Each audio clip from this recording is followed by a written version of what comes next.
The wind cut across the Redstone River like a blade, whipping debris against the old steel bridge. It was 7:42 in the evening when Jack Coleman felt the first tremor through the guardrail. He stood alone at the midpoint span, his work jacket stained with motor oil, his hands raw from a 12-hour shift at the garage. The flood siren had been wailing for 20 minutes, a sound the town had learned to respect over the years. Rex pressed against Jack's leg, the German shepherd's ears flat against his skull. The dog had saved 4 lives during his service years before an injury forced him into early retirement. Now he lived a quieter life with Jack and his daughter Emma, but the training never left, the instinct never faded. Jack was about to turn back when Rex's growl stopped him cold, low, urgent, the kind of warning that preceded action. Then the dog bolted toward the far end of the bridge, his claws scraping against wet metal. Jack's heart kicked into overdrive as he spotted what Rex had already sensed: a circle of red and blue light, spinning slowly beneath the surface of the black water. The patrol SUV had gone over the side. Jack grabbed the rail and leaned out. Through the rain and spray, he could make out the vehicle's roof sinking fast, the current already dragging it downstream toward the deeper channel. And then he heard a voice, hoarse and desperate, cutting through the storm. "Help!" Jack didn't hesitate. "Rex, go." The shepherd launched himself over the guardrail, his body forming a perfect arc before he knifed into the churning water. Jack followed 2 seconds later, the cold hitting him like a fist to the chest. His boots dragged him down. He kicked them off, fought his way to the surface, and fixed his eyes on Rex's dark shape cutting through the waves. The SUV was nearly submerged. Jack reached it just as Rex's jaws clamped onto something, a sleeve, a uniform sleeve. Jack dove, his lungs screaming, and found the door handle. Locked. He surfaced, gulped air, dove again. Through the window, he could see her, a female officer. Her face ghost white, eyes wide with oxygen-starved panic. Her seatbelt was tangled, twisted around her tactical vest. She was trapped. Officer Sarah Mills had maybe 30 seconds left. Jack yanked his folding knife from his pocket, nearly dropped it in the current, then wedged himself against the door frame. The water pressure made it almost impossible to pry the door, but adrenaline gave him angles physics shouldn't allow. The door cracked open 6 inches. 8. Enough. He reached in, grabbed Sarah's vest strap, and started sawing at the seatbelt. The blade was dull. His hands were numb. Rex had her sleeve in his teeth, pulling with everything he had. The belt frayed, snapped. Jack hauled Sarah out through the gap, just as the SUV lurched and slipped beneath the surface entirely. The current grabbed all 3 of them, spinning them downstream in a violent tumble. Jack locked his arm around Sarah's chest, felt Rex's fur brush against his knuckles, and kicked toward the nearest bank. They hit a gravel bar hard. Jack rolled Sarah onto her side. Checked for a pulse. Nothing. No breath. Her lips were blue. He stacked his hands over her sternum and started compressions. 1, 2, 3, counting out loud. Rex circled them, shaking water from his coat, then pressed his nose against Sarah's face as if willing her back. 15 compressions. Jack tilted her head, pinched her nose, and gave 2 breaths. Back to compressions. The rain hammered down. His arms burned. Then Sarah convulsed. She coughed. Once, twice, and water poured from her mouth. Her eyes flew open, wild and unseeing, before locking onto Jack's face. "You're okay," Jack said, his voice rough. "You're breathing. Stay with me." Sirens wailed in the distance, growing louder. Sarah tried to speak, but only managed a weak wheeze. Jack grabbed his phone from his pocket, miraculously still working, and hit the emergency callback. Dispatch answered immediately. "Officer down," Jack said. "Redstone Bridge, South Bank. She's alive, but hypothermic. Move." As he spoke, headlights swept across them. 2 patrol cars skidded to a stop on the bridge above. Officers poured out. But there was something off in the way they moved, too slow, too cautious.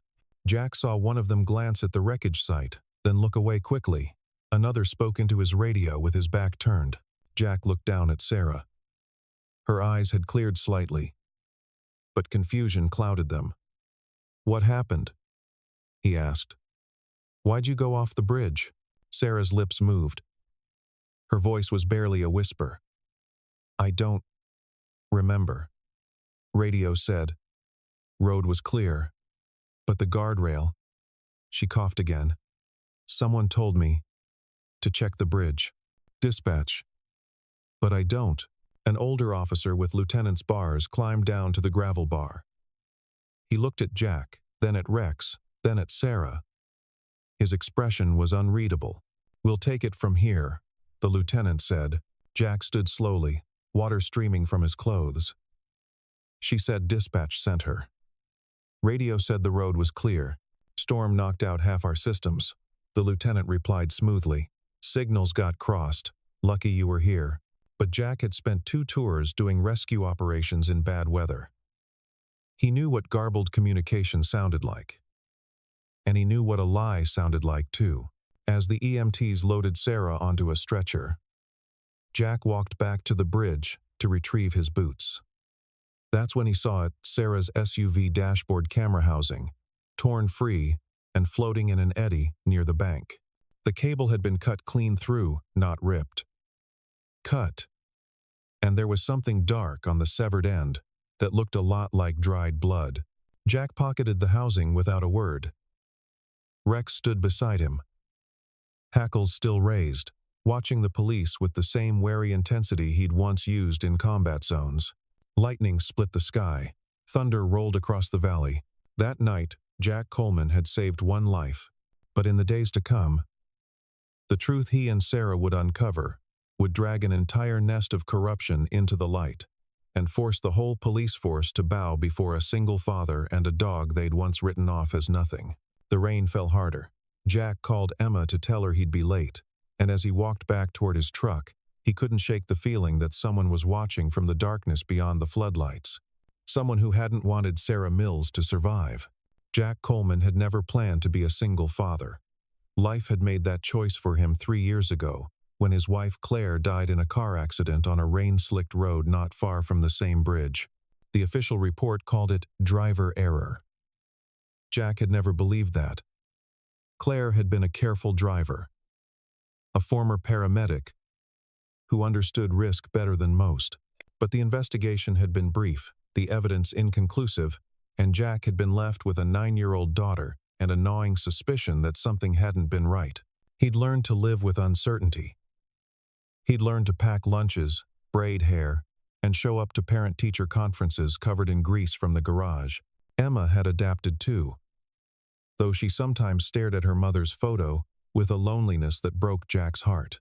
The town of Millbrook wasn't large, maybe 8,000 people scattered along the Redstone River Valley. Everyone knew everyone, which meant everyone also knew Jack's business. Some people admired how he'd held things together. Others whispered that a man who couldn't save his own wife had no business raising a child alone.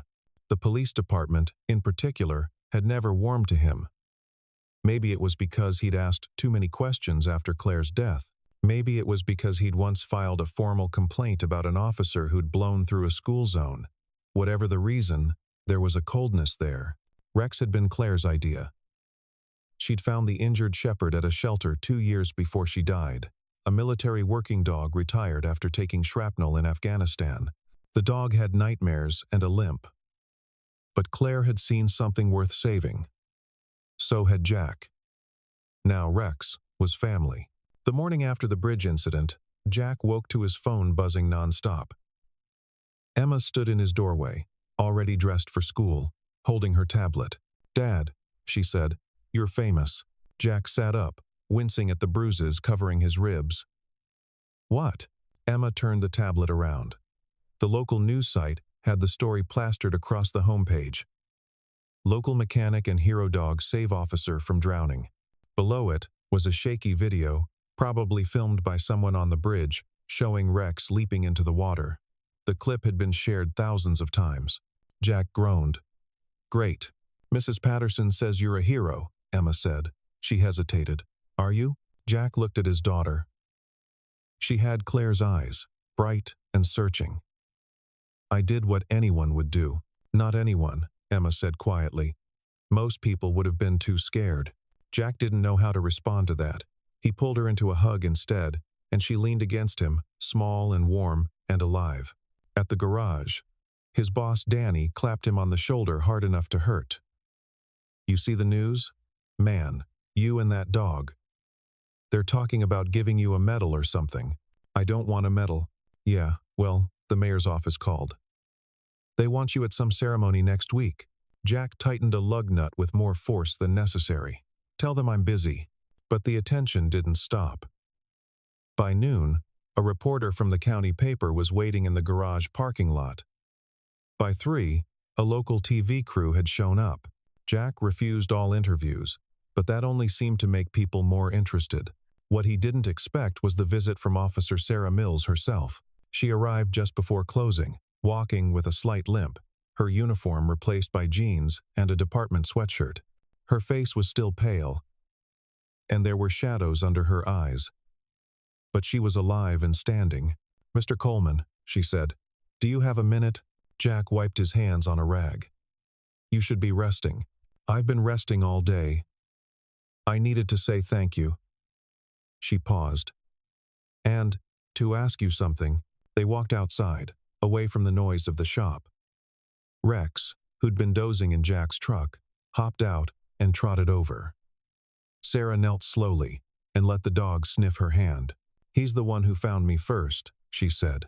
He was trained for it, Jack replied. Search and rescue.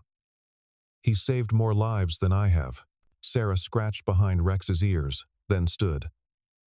Jack, do you remember anything strange about last night? Before you jumped in, Jack studied her face. You mean besides a police SUV going off a bridge in the middle of a storm? I mean the details. The guardrail was loose. I felt it give way before I went over. But when I'd driven across that bridge an hour earlier, it was solid. Jack's pulse quickened.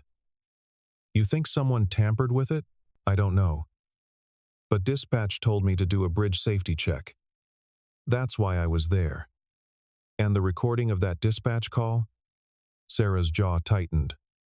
It's gone.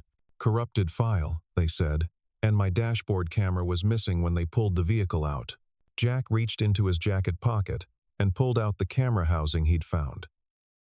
You mean this? Sarah's eyes widened. She took it carefully, turning it over in her hands. Where did you find this? Downstream. The cable's been cut. For a long moment, Sarah said nothing.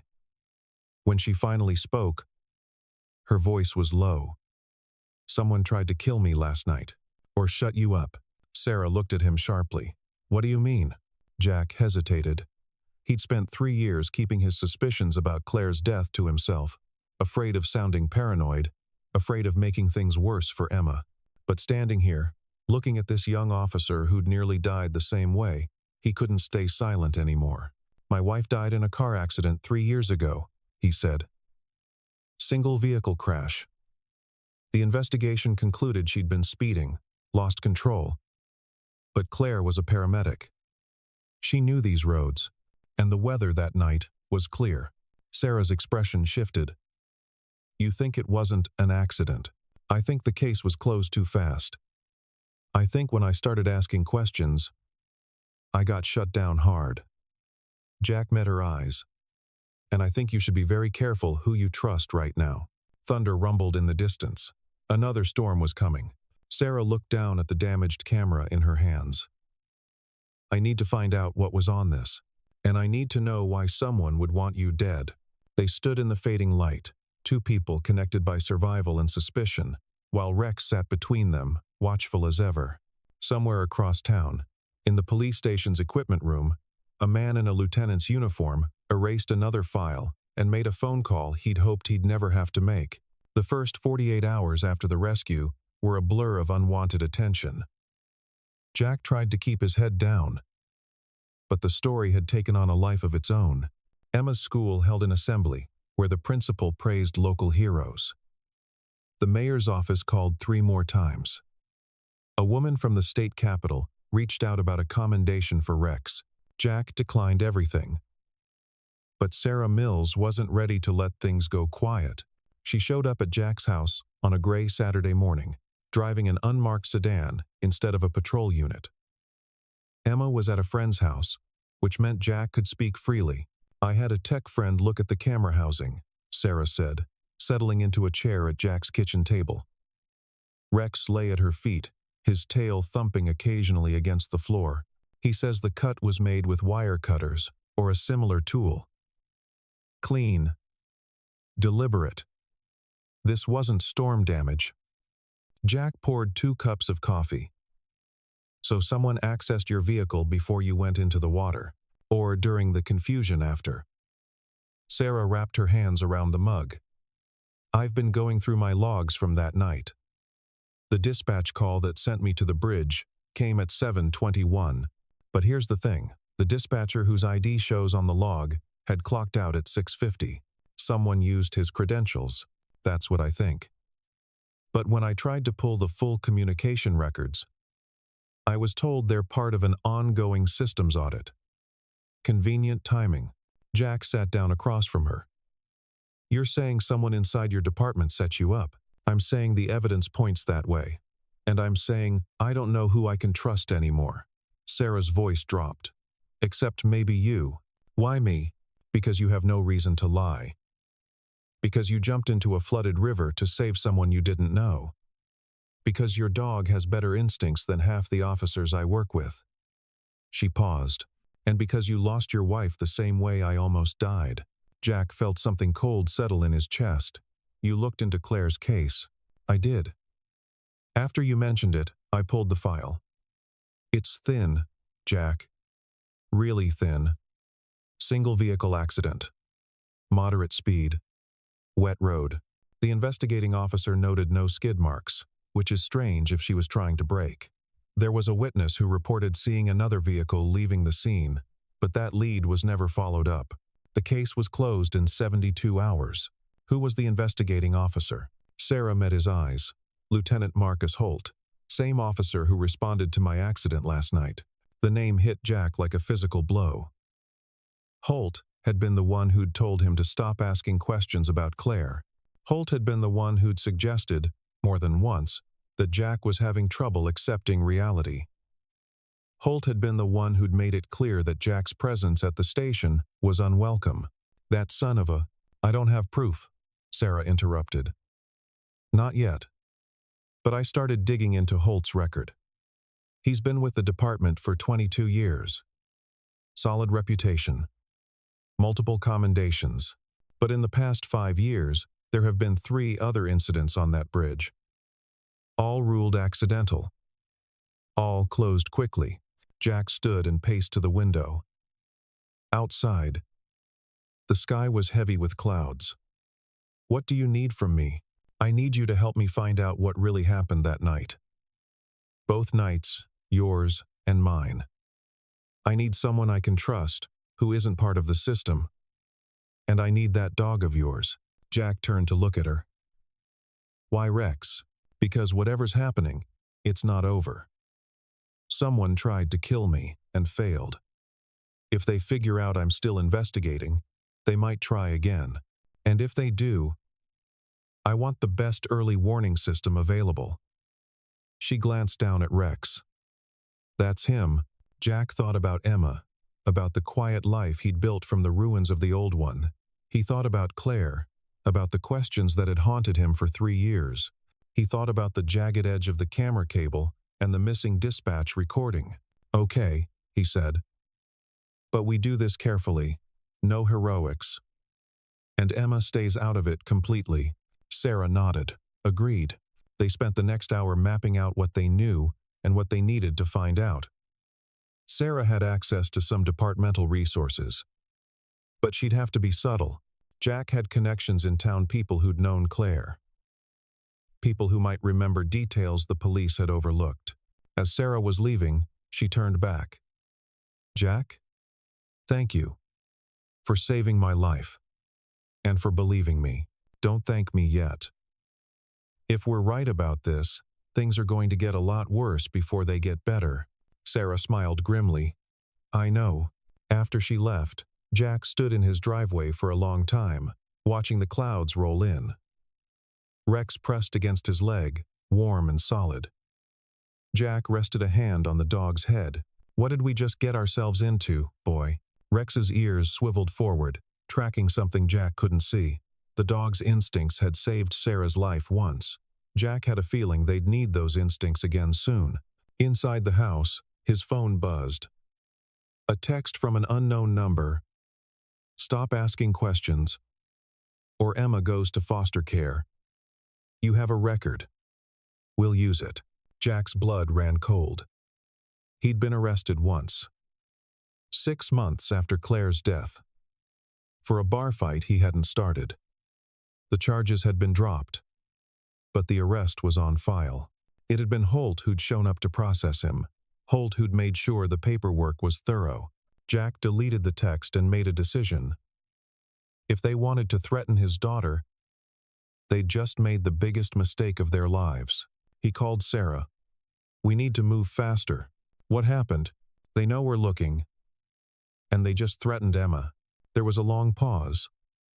Then Sarah's voice, hard as steel. Then we make them regret it. The next morning, Jack dropped Emma at his sister's house 2 towns over. He told her it was for a week. Just while he dealt with some work stuff. Emma wasn't fooled she was too smart for that, but she didn't argue. She hugged him tight before she left. Be careful, Dad. Always am. No, you're not. You jump off bridges. She tried to smile, but her eyes were frightened. Just come back, okay? I promise. With Emma safe, Jack turned his full attention to the investigation. Sarah had been busy too. She'd found something that changed everything.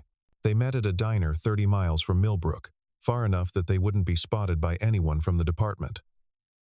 Sarah slid a folder across the table. I went through 5 years of bridge incident reports, she said. There have been 4 accidents at Redstone Bridge in that time, including mine. All during storms. All involved single vehicles. All ruled accidental.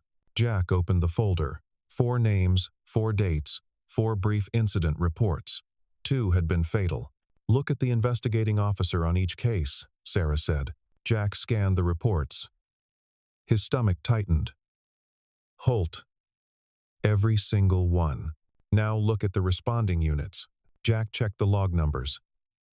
The same 3 patrol units kept appearing. One of them was the SUV. Sarah had been driving. Someone's using those storms as cover. Jack said slowly. Loosening the guardrails.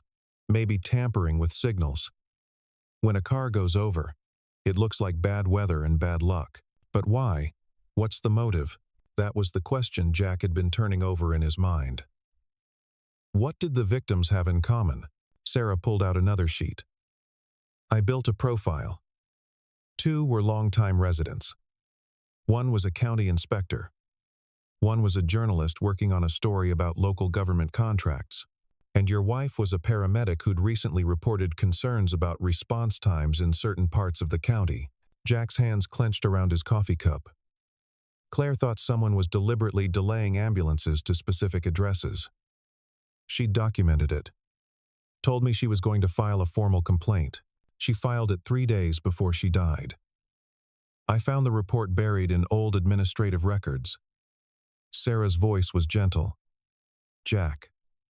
I'm sorry, but I think your wife was killed because she saw something she wasn't supposed to see. The diner suddenly felt too small, too bright. Jack stood and walked outside. The parking lot was empty except for their vehicles. Rain had started again, light and cold. Sarah followed him out. We can stop. We can hand this over to the state police or the FBI. You don't have to. Yes, I do. Jack's voice was raw. Claire died trying to do the right thing. I owe her the truth. And those other people, they deserve justice too. Okay, then we need hard evidence. Something that ties Holt, or whoever else is involved directly to these incidents. Jack thought for a moment. The next storm. When's the next storm? Sarah checked her phone. Weather service says there's a major system moving in tomorrow night. Flash flood warnings already posted. Then that's when we move. If Holt or his people are planning something, it'll be tomorrow. We catch them in the act. That's incredibly dangerous. You have a better idea? Sarah looked at him for a long moment, then shook her head. No. But we're not going in alone. I have one person at the department I trust completely. Officer Marcus Green. He's young, clean record, and he's been asking questions about some of the same cases I have. We bring him in. Anyone else? No. The fewer people who know, the better. They spent the rest of the day planning.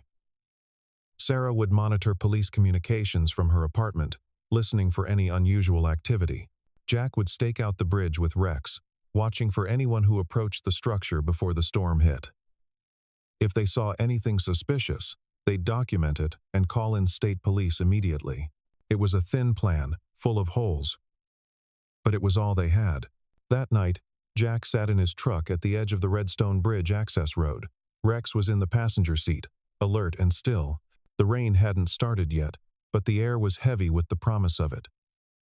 Jack had a camera with a telephoto lens, a flashlight, and a tire iron within reach.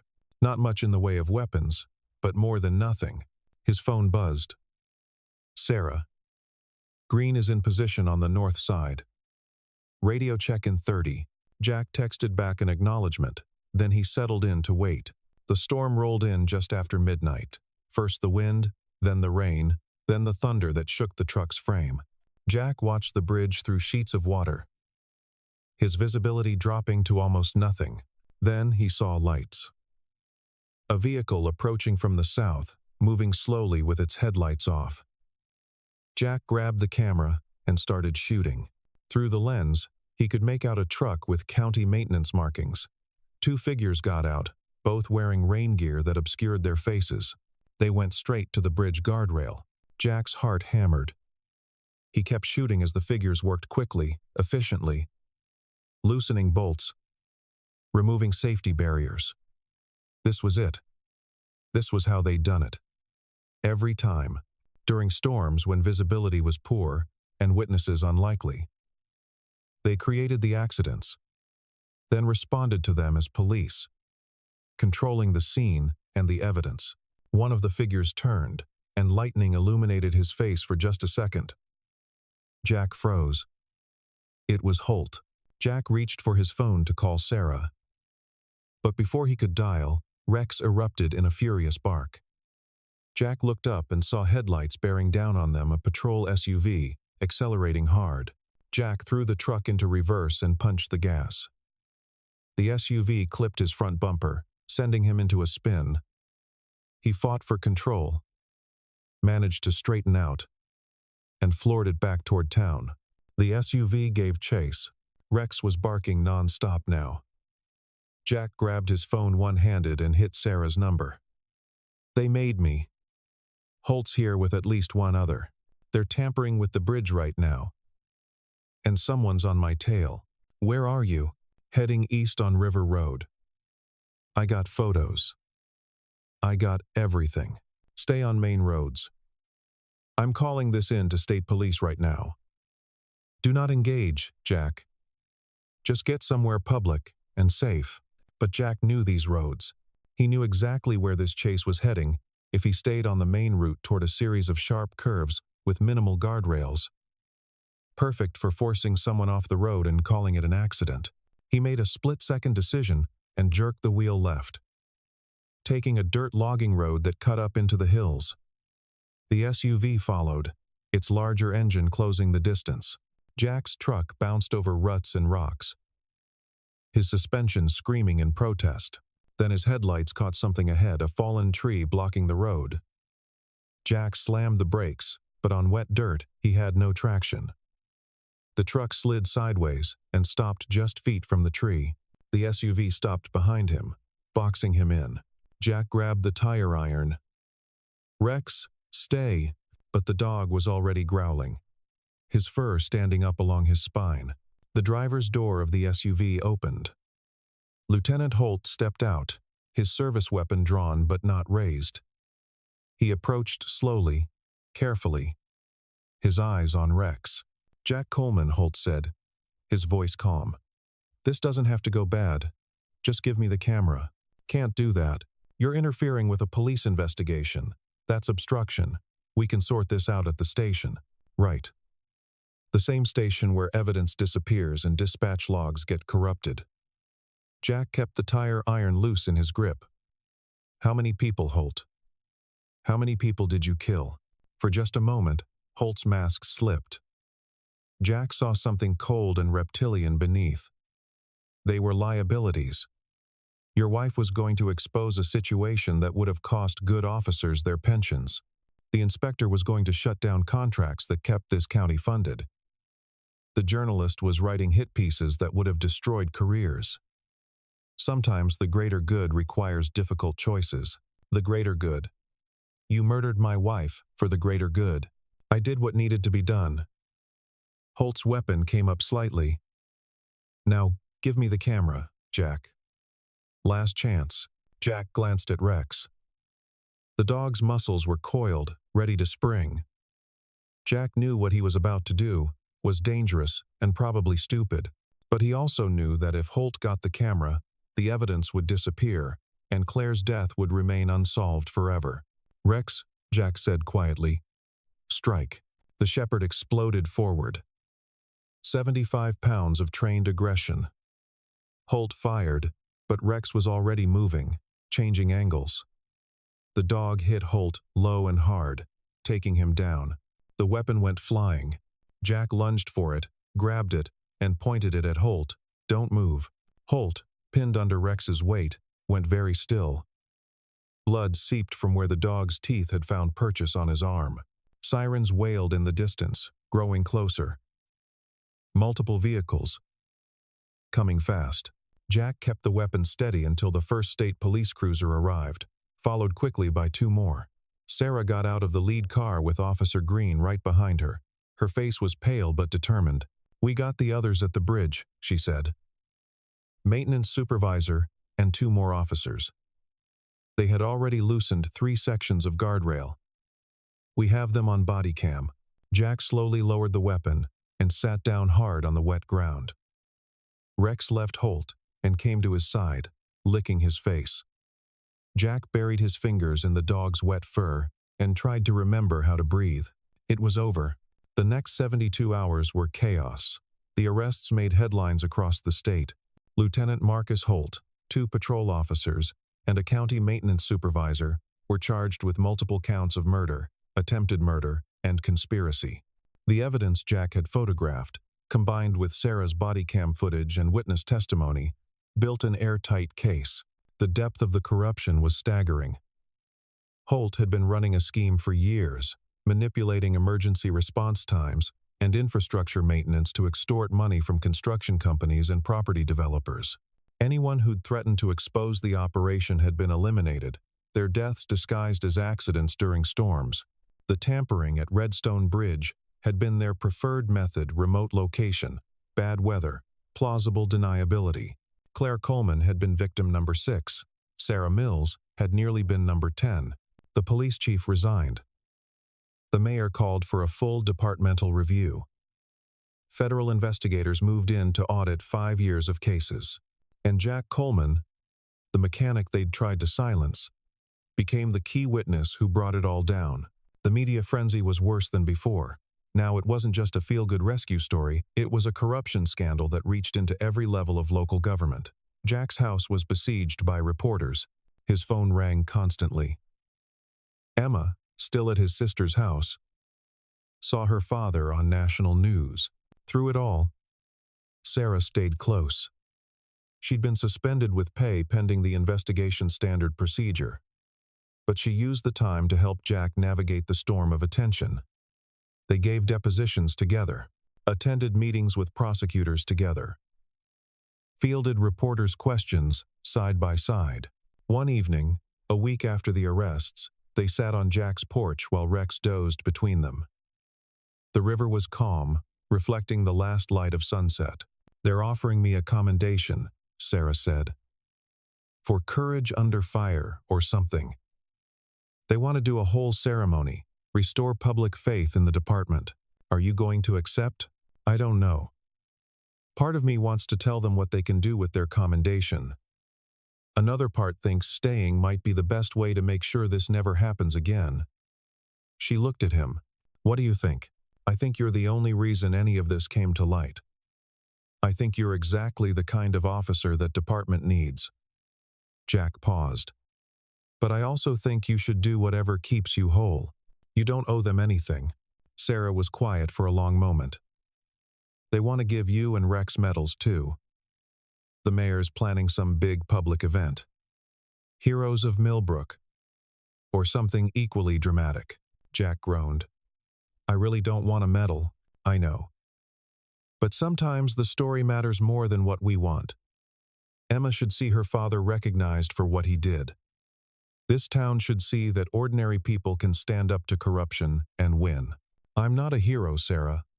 I'm just a mechanic who got angry. You're the man who jumped off a bridge to save someone you didn't know. You're the father who risked everything to find the truth about his wife's death. You're the reason Marcus Holt is in jail instead of planning his next murder." Sarah reached over and put her hand on his. "Take the medal, Jack. Not for you. For Claire. And for Emma." Jack looked down at their joined hands. Something warm and unfamiliar stirred in his chest, not quite hope, not yet, but maybe the possibility of it. "Okay," he said. "But only if Rex gets the bigger medal. He did all the real work." Sarah laughed, and the sound was like light breaking through clouds. The ceremony took place 3 weeks later in the town square. The mayor spoke. The new interim police chief spoke. A state senator showed up and gave a speech about integrity and courage. Jack stood uncomfortably in his only suit, while Rex sat at attention beside him, wearing a special vest that marked him as a certified rescue dog. Emma was there, returned home finally, wearing a blue dress and watching her father with shining eyes. When they called Jack and Rex forward to receive their commendations, the crowd applauded. Jack shook hands with officials whose names he immediately forgot. He accepted a framed certificate and a medal he'd probably put in a drawer. But when he looked out at the crowd and saw his daughter beaming at him, saw Sarah in her dress uniform standing at attention and smiling, saw the faces of people who'd once whispered about him now looking at him with respect, he felt something shift inside. Maybe he was still just a mechanic. Maybe he'd always be the guy covered in grease who asked too many questions. But for Claire, for Emma, for Sarah, and for all the people who'd never gotten justice, he'd stood up. He'd refused to look away. That counted for something. After the ceremony, people mobbed him. Hands to shake. Backs to slap. Photos to take. Rex bore it all with patient dignity, though his tail wagged every time a child asked to pet him. Sarah found Jack in the crowd. "Hey, how are you holding up? Counting the minutes until I can get out of this suit." She smiled. "I have something for you." "Well, for Claire." She handed him an envelope.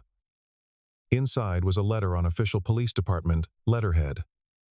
Jack read it slowly, his throat tightening. It was a formal exoneration. The department acknowledged that Claire Coleman's death had been a homicide, not an accident. They apologized for the inadequate investigation. They promised to rename the County Emergency Response Center in her honor. Jack folded the letter carefully and put it back in the envelope. "Thank you," he managed. "This means everything. She was trying to save lives. Now everyone will know that." Sarah hesitated. "There's something else. The department is starting a community rescue program, training civilians and their dogs for emergency response. They want you and Rex to help run it." Jack looked down at his dog, who gazed back with those intelligent brown eyes. "What do you think, boy? Want to go back to work?" Rex's tail thumped against the ground. "I think that's a yes," Sarah said. Over the next few months, life found a new rhythm. Jack still worked at the garage, but 3 evenings a week he trained volunteers at the new rescue program. Rex, despite his limp and his gray muzzle, threw himself into the work with joy. They certified 12 dogs and their handlers in the first session. 2 of them had already assisted in successful rescue operations. Emma adjusted too. She was proud of her father now, no longer embarrassed by the whispers. Her friends thought it was cool that her dad had taken down corrupt cops. She'd started volunteering at the animal shelter on weekends, working with the rescue dogs, carrying on her mother's legacy in her own way. And Sarah became a constant presence. She'd accepted the commendation and stayed with the department, determined to rebuild it from the inside. She made sergeant within 6 months. But more than that, she'd become part of Jack and Emma's life. Dinners together, weekend hikes with Rex, quiet conversations on the porch after Emma went to bed. Jack wasn't sure exactly when friendship had shifted into something more. Maybe it was the night Sarah showed up with takeout and found him trying to help Emma with algebra homework. Both of them frustrated and laughing. Maybe it was the morning they'd trained together in the rain, and she'd looked at him with mud on her face and said, "This is the best job I've ever had." Maybe it had been there all along. Born in that moment when their survival had been intertwined in dark water and desperate action. One evening in early spring, nearly 8 months after the bridge incident, Jack and Sarah walked along the riverbank while Emma threw sticks for Rex. The new guardrails on Redstone Bridge gleamed in the sunset, installed to proper safety standards this time. A small memorial plaque had been placed at the south end, listing the names of those who died there. Claire's name was first. "I've been thinking," Sarah said, "about the future." Jack's heart rate picked up. "Yeah? The rescue program is expanding. The state wants to replicate it in 3 other counties. They've asked me to coordinate." She stopped walking and turned to face him. "It would mean more responsibility, more time commitment. But I could do it from here, from Millbrook. If I had a reason to stay." Jack understood what she was asking, what she was offering. "Emma really likes you," he said quietly. "She asked me last week if you were going to be around more." She said, his voice caught. "She said her mom would have liked you." Sarah's eyes went bright with tears. "Jack Coleman, I am trying to tell you that I've fallen in love with you and your daughter and your ridiculous heroic dog. But if you need more time, if it's too soon, I understand. I just needed you to know." Jack reached for her hand. "It's been 3 years since Claire died. 3 years of just surviving, just getting through each day. I didn't think I'd ever feel alive again. But then I jumped off a bridge, and I met you, and everything changed." He squeezed her fingers. "I love you too, Sarah. And I think Claire would be glad. She'd want Emma to have someone else who cared. She'd want me to be happy again." Sarah closed the distance between them and kissed him, gentle and certain. When they pulled apart, Emma was grinning at them from 30 feet away. Rex barked once, sharp and approving. "I think we just got Emma's blessing," Jack said. "And Rex's." They walked back together, the 4 of them, and it felt like coming home. The trial began that summer. Jack testified for 3 days, walking the jury through everything he'd seen and photographed. Sarah testified too, describing her near-death experience and the investigation that followed. Officer Green provided evidence of the communication tampering. Forensic experts analyzed the bridge guardrails and vehicle damage patterns. The defense tried to paint Jack as a grieving widower who'd constructed an elaborate conspiracy theory. They suggested Sarah was an ambitious officer looking for glory. They claimed the bridge incidents were legitimately accidental, but the evidence was overwhelming. The photographs Jack had taken, the body cam footage, the maintenance logs showing repeated unauthorized work on the bridge, the financial records linking Holt to construction companies that had benefited from delayed inspections. The testimony of a former officer who'd been pressured to falsify reports and had finally agreed to cooperate. The jury deliberated for 6 hours. Guilty on all counts. Murder in the first degree, 4 counts. Attempted murder, 3 counts. Conspiracy, racketeering, Obstruction of justice. Lieutenant Marcus Holt was sentenced to 4 consecutive life terms without possibility of parole. His co-conspirators received sentences ranging from 25 to 40 years.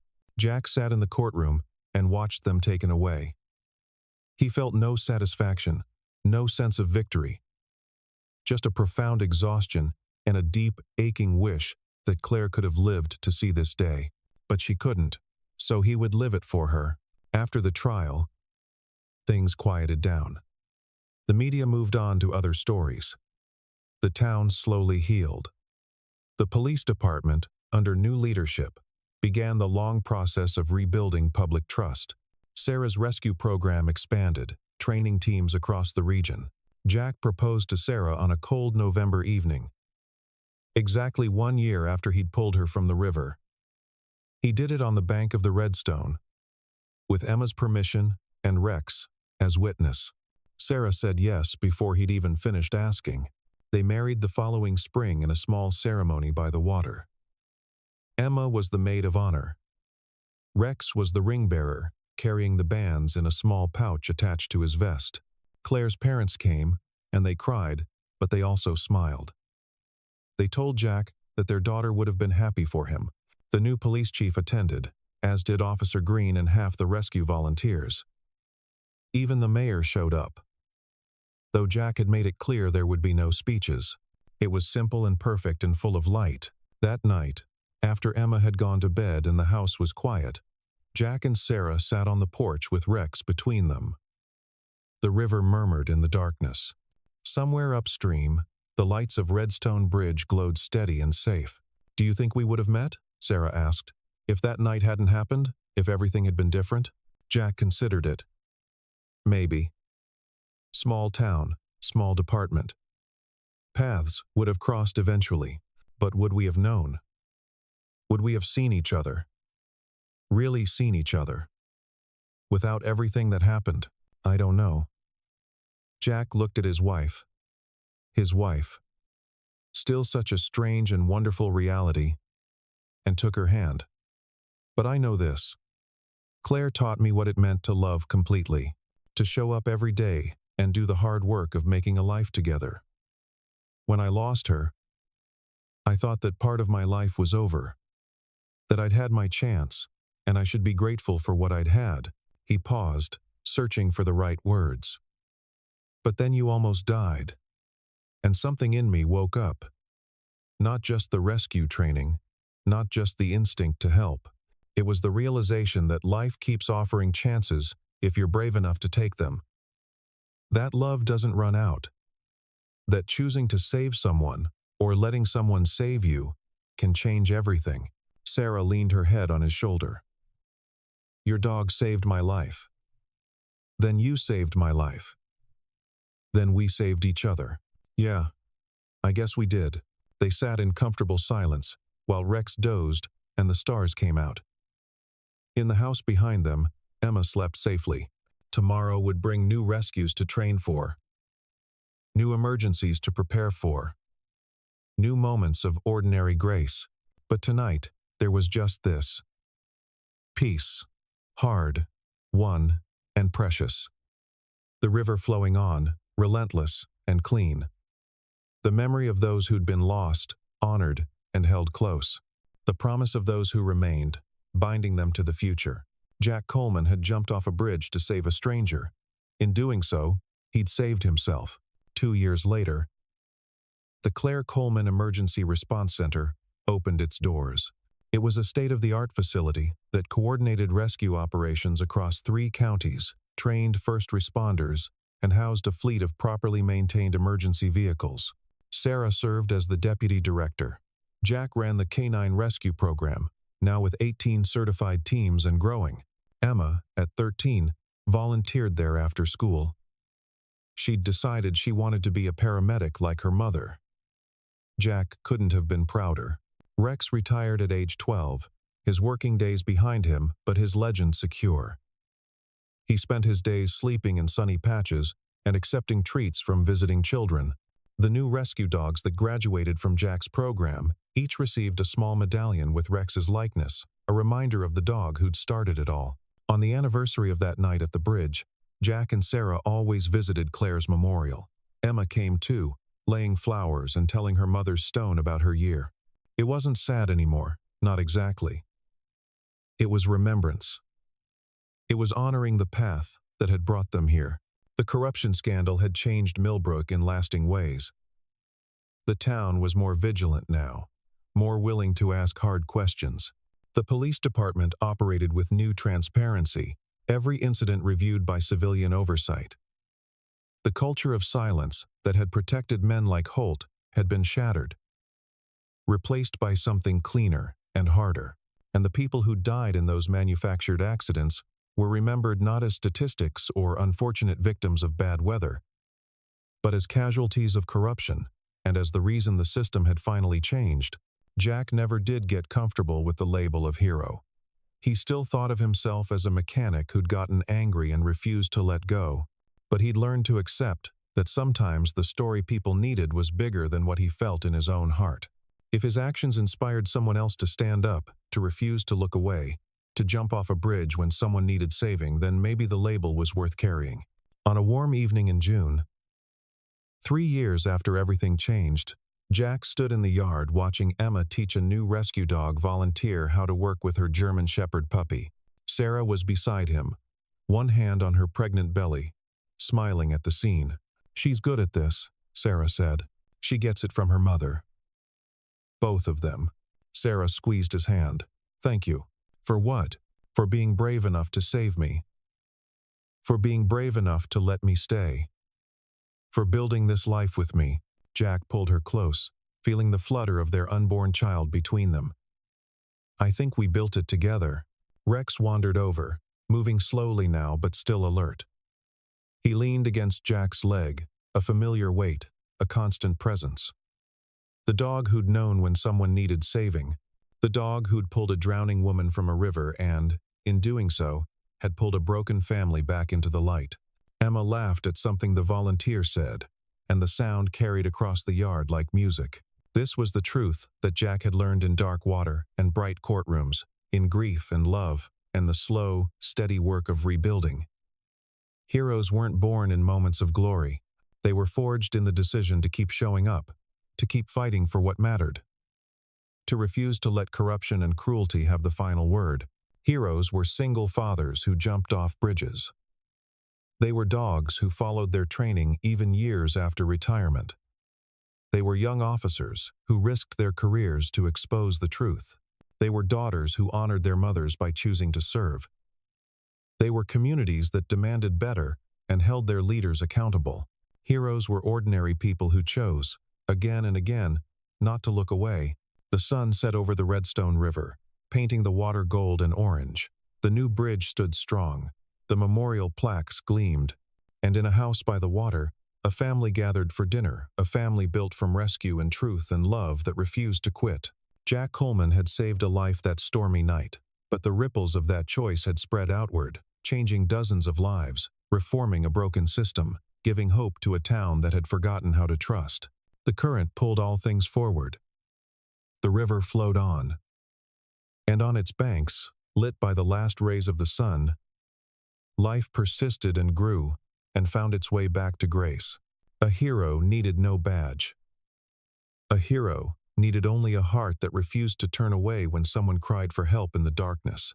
And in that measure, Jack Coleman and his dog Rex had proven themselves heroes 1,000 times over, not just in one dramatic rescue, but in every small choice afterward to keep building, keep healing, keep saving. The rest was just details. The rest was just life, being lived with courage and purpose and love. And that was enough. That was everything.